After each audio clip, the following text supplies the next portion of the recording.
जनता TV पर हमारे संवाददाता तौकर किदवई से खास बातचीत में पूर्व कैबिनेट मंत्री स्वामी प्रसाद मौर्य ने एक बार फिर से मेडिकल कॉलेज में आरक्षण के मुद्दे को उठाया और कहा कि सरकार की लचर पैरवी से आरक्षण कम करने का प्रयास ये किया जा रहा है। मेडिकल कॉलेज में ओबीसी रिजर्वेशन को लेकर आज बड़ा मुद्दा स्वामी प्रसाद मौर्य जी ने उठाया है। पूर्व कैबिनेट मंत्री हैं, हमारे साथ हैं। सर, क्या मुद्दा है पूरा आज?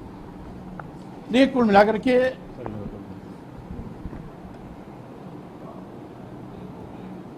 पहले जब बजट केंद्र का आता था या प्रदेश का आता था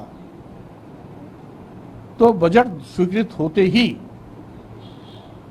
अनुसूचित जात अनुसूचित जनजाति की जनसंख्या के अनुपात में बजट का मात्राकृत आवंटन किया जाता था, जिसको स्पेशल कंपोनेंट प्लान कहा जाता था।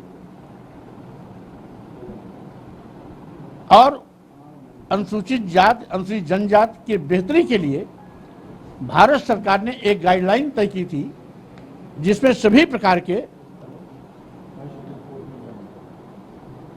एससी एसटी के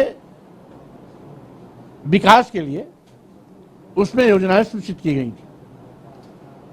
और एक क्षेत्र विशेष तय किया गया कि जिस क्षेत्र में, जिस जिले में या जिस मंडल में 50% या 50% से अधिक एससी एसटी की आबादी है, उन क्षेत्रों में प्रदेश सरकारें भारत सरकार के दिए गए गाइडलाइन के क्रम में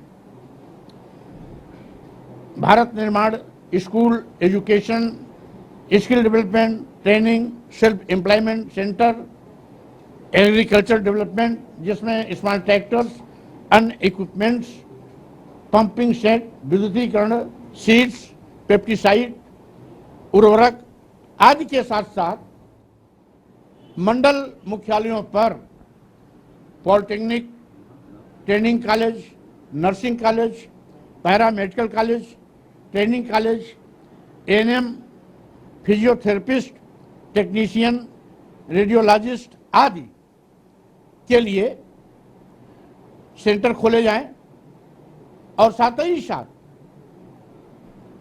एससी एसटी बाहुल क्षेत्रों में मेडिकल कॉलेजों की स्थापना किया जाए, जिसके क्रम में उत्तर प्रदेश में 4 मेडिकल कॉलेज स्थापित किए गए। अम्बेडकर नगर, जालौन, कन्नौज और सहारनपुर। और इन सभी मेडिकल कॉलेजों में भारत सरकार के गाइडलाइन के क्रम में, चूंकि इन कॉलेजों के निर्माण में 70% धन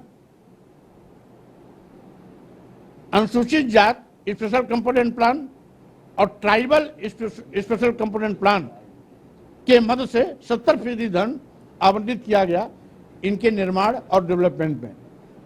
30% धन भारत सरकार और प्रदेश सरकार का रहा।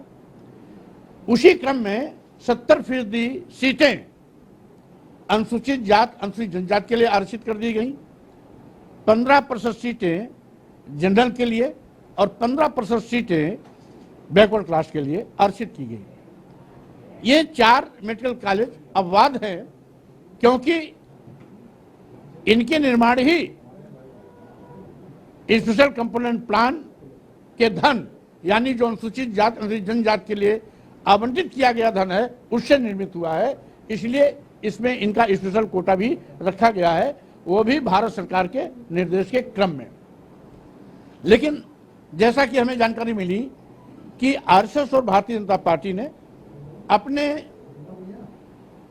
किसी व्यक्ति द्वारा एक याचिका माननीय उच्च न्यायालय में दाखिल करा दिए गए कि 50% से सर्वाधिक आरक्षण दिया ही नहीं जा सकता, क्योंकि इस पर माननीय सुप्रीम कोर्ट के द्वारा एक निर्देश जारी किया गया। लेकिन यह निर्देश अब माने इसलिए नहीं रखता कि ईडब्ल्यूएस के नाम पर 10% आरक्षण दे दिया गया।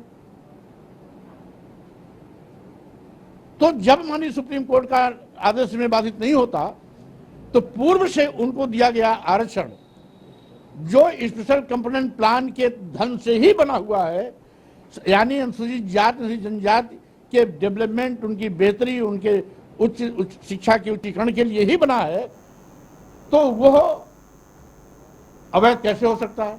शुक्रिया हमसे बात करने के लिए। स्वामी प्रसाद मौर्य जी हैं, पूर्व मंत्री हैं। इनका कहना है कि एसआईआर का मुद्दा भले ही वहाँ पर चर्चा का विषय है, लेकिन जब अपनी ही सरकार है तो उस ऐसे मुद्दे से भटकाने के लिए ही वहाँ पर इस तरह के भाजपा की तरफ से इस तरह के आरोप लगाए जा रहे हैं। फिलहाल जिसने गाली दी है उसके खिलाफ एफआईआर करके उसे जेल भेजना चाहिए।